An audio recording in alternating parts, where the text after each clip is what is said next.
ගොඩක් ආදරෙන් පිළිගන්නවා අත්තම්මයි මමයි YouTube channel එකට. ඉතින් මම අද ඔයාලට කියලා දෙන්නේ අපිට හිතුණු ගමන් තේ බොන්න මොනවත් නැති වෙලාවට හදා ගන්න පුළුවන් රසම රස කටගැස්මක්. ඉතින් හවස තේ බොන වෙලාවට අපිට ගෙදර තියෙන අමුද්‍රව්‍ය කීපයක් පාවිච්චි කරලා ඉක්මනටම හිතිච්ච ගමන් හදා ගන්න පුළුවන් මේක. හරිම රසයි. එහෙනම් බලමු මේක හදා ගන්න අවශ්‍ය වෙන්නේ මොනවද? හදාගන්නේ කොහොමද කියලා. මම අරගෙන තිනවා පාන් පිටි ග්‍රෑම් 120ක් විතර. ඒකෙම ලුණු ටිකක් අවශ්‍ය වෙනවා. වතුර ටිකක් අවශ්‍ය වෙනවා. මුලින්ම මම පාන් පිටි ටිකට එකතු කරගන්නවා ලුණු ටිකක්.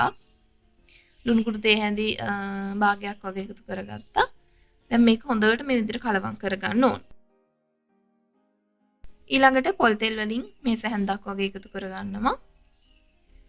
එකතු කරලා හොඳට මේ විදිහට කලවම් කරලා වතුර ටික ටික දාන ගමන් අපි අතේ ඇලවෙන්නේ නැති පදමට මේ ඩෝ එක හදා ගන්න ඕන. ඉතින් මේක පිපෙන්න තියන්න ඕනේ නැහැ. කිසි දෙයක් ඕනේ නැහැ. අපිට හිතිච්ච ගමන් හදා ගන්න පුළුවන්. සාමාන්‍යයෙන් මේ වගේ පාන් පිටි පොඩි ප්‍රමාණයකින් 10ක් වගේ අපිට මේ කෑම 10ක් වගේ හදා ගන්න පුළුවන්. ඊළඟට අපි බෝල් එකකට මේ විදිහට තෙල් චුට්ටක් දාලා ඒක උඩිනුත් තෙල් ටිකක් දාලා තමයි මේක තියන්න ඕන. නැත්නම් මේක වේලෙන්න බලනවා. ඉතින් ඒක මේ විදිහට තියෙන අතරෙදී මම ලෑස්ති කරගන්නවා ලුණු ටිකක්, කවුමිරිස් ටිකක් පොඩියට කපාගෙන. කැමති නම් කරපිංච ටිකක් දාගන්නත් පුළුවන්. ඉතින් මේ ගෙදර අපිට හැමදාම තියෙන දේවල්. ඊළඟට බිත්තරයක්. ලුණු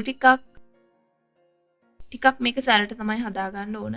ඊළඟට ගම් මිරිස් කුඩු, කෑලි මිරිස් කුඩු මේ ටික එකතු කරලා හොඳට මේක කලවම් කරගන්න ඕන. ඉතින් ඕනම ගෙදරක ලුණු තියෙනවා, අවු මිරිස් තියෙනවා, ඊළඟට කෑලි මිරිස්, ගම් මිරිස් මේ හැමදේම තියෙනවනේ. ඒ නිසා අපිට හිතිච්ච ගමන් මේක හදා ගන්න පුළුවන්. ඒ මිශ්‍රණය පැත්තකින් තියලා අපි හදාගත්ත පිටි කුලිය අරගෙන ලෑල්ලක තියලා මේ විදිහට හොඳට තුනී කරගන්න ඕන. රෝලින් පින් එකකින් අපිට ඒක කරගන්න පුළුවන්. රෝලින් පින් එකක් නැත්නම් අතින් තුනී කරලා හදා ගන්නත් පුළුවන්. ඊළඟට මම මේ පෙන්වන විදියට පිහියක් අරගෙන දිග තීරු වලට ඒක කපා ගන්න.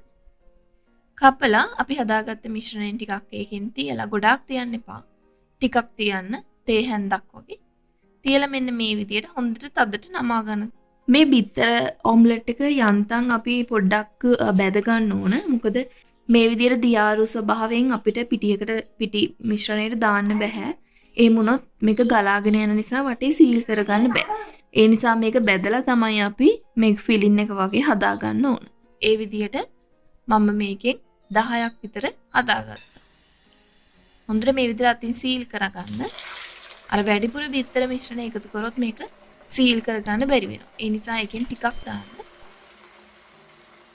ඊළඟට අපිට තියෙන්නේ බාගෙට වගේ රත් වුණාම තෙල් එක. මේක දාලා දෙපැත්ත හොඳට රන්වන් පාට වෙනකම් එතලා ගන්න. ඉතින් තේ එකක් හදාගත්තම හවස මේක රහට කන්න පුළුවන්. මොකද වැඩි වෙලාවක් යන්නේ නැහැ. අමුද්‍රව්‍යත් ටිකයි. ඉතින් ඔයාලත් මේක try කරලා බලන්න. මේක කනකොට ඇත්තටම පැටිස් එකක් කනවා වගේ. එහෙනම් මම තවත් දවසක ඉක්මනට මෙන්න ඔයාලට සුබ දවසක්.